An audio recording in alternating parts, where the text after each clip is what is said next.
Thanks to Atlas VPN for sponsoring this video. Hi, it's Simon. In my family, we have always been Mac users. I used to play Space Invaders on my dad's Macintosh, you know, the one that looked like it was smiling at you with its floppy disk drive. But for the last 13 years, I've just worked on old Macs from work and an iPad Pro only since 2018. That was until the new M1 and M1 Max MacBook Pros finally broke me. Now, I've had this M1 Max set up for over 4 months now, so this is my guide to choosing the right setup for you and the long-term pros and cons of these new powerhouse computers. In the new age of Apple Silicon, I think this might be Apple's new generation setting a new standard for creative productivity in a laptop. First, my long-term pros and cons. I really like the design direction Apple have taken with these new models. It's subtly updated and returning to that industrial styling of, I think, like around my 2011 Mac, the last one I owned anyway, and the last one not to require a dongle fest of port solutions. More on that shortly. The M1 Pro still looks sleek and minimal, but with a more utilitarian aesthetic than the last generation. The casing feels typically well made and pleasing to handle, and I really appreciate the attention to detail in the hinge. Yeah, I'm talking about the hinge, people, but trust me, it's these details, this tactile experience that really make for a great, satisfying, smooth, robust laptop. It just feels like high-end tech. And whilst these 2022 versions look thicker than the previous generation, in fact, they're almost identical in thickness from the center. Apple have cleverly ditched that tapered design and flattened the profile, making the room now for better speakers, fans, and therefore more cooling of the power that they're delivering. And all whilst not making the footprint any larger. Now, the addition of Touch ID, of course, is great for fast access and quick payments, and the keyboard finally feels sure and clean to type with. No more dodgy scissor switches from previously. The big win on this machine though, certainly for the power users out there, is the return to actually useful ports. I'm using all of them, and very gladly. The SD card reader is good, reads and writes pretty damn fast, and I have plenty of ports to connect peripherals, as well as an HDMI output. Just it's a shame that it's not 2.1. It's now properly usable on the road without a desktop dock. The Thunderbolt 3 ports are amazingly fast, and I can charge and run the computer on a single external monitor connection. It's also great for fast SSD externals, and I can edit off this SanDisk drive really easily. The internal SSD is unbelievably quick. Transferring files to and from it makes workflows so much quicker, and I have a 1 terabyte internal storage. Honestly, I wish I'd gone for 2 terabytes, and I think if you work with larger files, it's always good to go 1 terabyte larger on internal storage than you think. This does seem like an area where future-proofing can really pay off given the increase in data quality and quantity. The ProMotion display is a pleasure to use and a pleasure to look at, and it's pretty hard to go back below 120 Hz once you've tasted the nectar. What's cool is that ProMotion is designed to adapt to the frame rate and engage HDR depending on the content, whether that's for browsing the internet, watching a film, or viewing HD content. And here's my 10 cents on the notch. It's fine. I haven't thought about it since the first 2 days of using it. Please don't ask me again. It's a clever way to get extra space for the menu bar without sacrificing the 16:9 view for regular content below it. Using the 14-inch in clamshell with an external monitor has worked very well for me, and I'm very happy with how the smaller size body can then just be hidden away nice and easily. Watch out, however, for the drop on internet speed when in clamshell mode if you're using Wi-Fi. I find that mine was severely affected when the back of the machine was facing the wall away from the router. You can get around this by positioning the hinge towards your router so the signal isn't blocked. I adapted this magazine holder from my String desktop system to be a laptop holder, which has worked really well. And if you're still here, well, you know what to do. Thumbs, subs, and bells, baby. Let me tell you why Atlas VPN is sponsoring this video. For example, this is me happily hanging out in a Barcelona hotel room, watching US Netflix, whilst also feeling super chilled out about how secure my data is.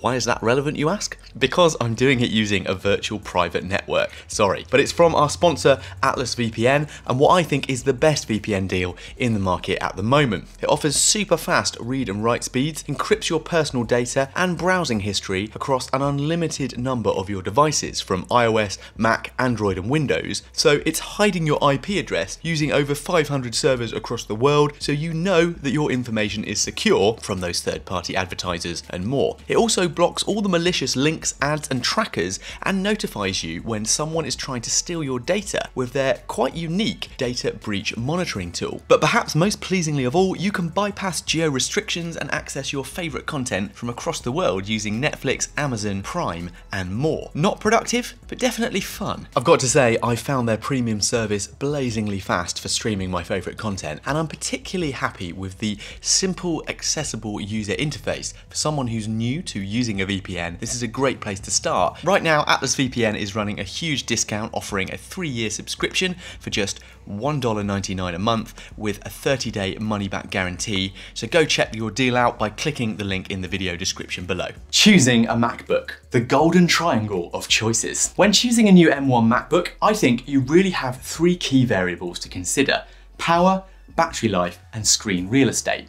Do you go M1 Pro or M1 Max chip? 16-inch or 14-inch, and in what combination? A 16-inch will give you better battery and cooling, a 14-inch gives you that portability. This decision alone was a nightmare to make, and that's before you add the questions of cores, storage, RAM, and so on and so forth. So first, this is what I've learned about chips, battery life, and screen size from using mine, so you can jump straight to the good stuff. Power.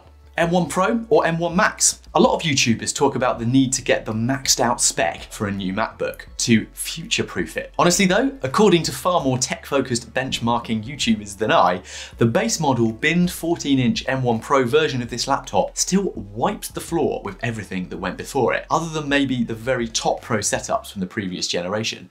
Seriously, this thing is unbelievable in terms of speed. So don't be fooled. Maxing one of these out will cost you about 6K, and you just don't need to. In fact, when I spoke to Apple on the phone, their advice was you only need a Max chip if you already know the specific technical reason for having it in detail. For me, as someone editing multiple streams of 4K video, they still suggested the base Pro chip model to be enough. I don't completely agree with that Apple assistant though. There's one very specific reason the Max chip was worth it for me, and that's double the dedicated video encoders. So as someone who regularly needs to quickly render video every week, it's great to be able to just send it off and see it rendered in minutes with those double encoders, and I don't have to think about it. I've been very happy with it, but the real kicker is this: getting the cheaper binned 24-core M1 Max CPU reduces it from 32, lowering the drain on the batteries, but giving close to the same performance.